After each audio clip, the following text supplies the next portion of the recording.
রোদে কিছুক্ষণ জ্বলে পড়ে আমরা ঢুকেছিলাম এই টানেলে। আর দেখে নিশ্চয়ই বুঝতেই পারছো যে I was really enjoying my time here. আর সেখান থেকেই সরাসরি আমরা চলে গেছিলাম এই ড্রাগনটার কাছে। আর তারপর আমাদের ইচ্ছে হলো যে এরকম করে একটা ফটোশুট করি। আর সেখানে গিয়ে দৃশ্যার এরকম পোজ দেখে উই ওয়ার রিয়েলি শকড। ড্রিমল্যান্ডে যাওয়ার আইডিয়াটা কিন্তু তবে আমার বোনেরই ছিল, তাই অল ক্রেডিট গোজ টু হার।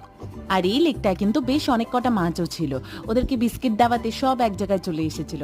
দৃশ্যা এটা দেখে তো পুরো অবাকই হয়ে পড়েছিল। তারপর আমরা আবার সেই টানেলটা ধরেই ফিরে চলে আসি। আর ফিরে আসতেই আমাদের পেয়ে গেছিল খিদে, আর ভেতরেই ছিল একটা রেস্টুরেন্ট যেখানে পাওয়া যাচ্ছিল মুড়ি মাখা। আর এরকম লোভনীয় মুড়ি মাখা এই বা ছাড়তে চাইবে, তো তাই আমরা ঝটপট অর্ডার করে ফেললাম। কিন্তু দৃশাকে এই স্পাইসি জিনিসটা দেওয়া হয়নি। তারপর আমরা বেরিয়ে অর্ডার করেছিলাম মোমো, কারণ নেপালের মোমো তো বিশ্ববিখ্যাত। তাও এটা সেকেন্ড থার্ড আমরা অর্ডার করে নিয়েছিলাম মোমো সবার জন্য। আজকের এই ট্রিপটা কিন্তু তবে মামাই পুরোটা স্পন্সর করেছিল। চলো এখন তবে আমি মোমোটা এনজয় করি। দেখা হবে নেক্সট ব্লগে, টাটা।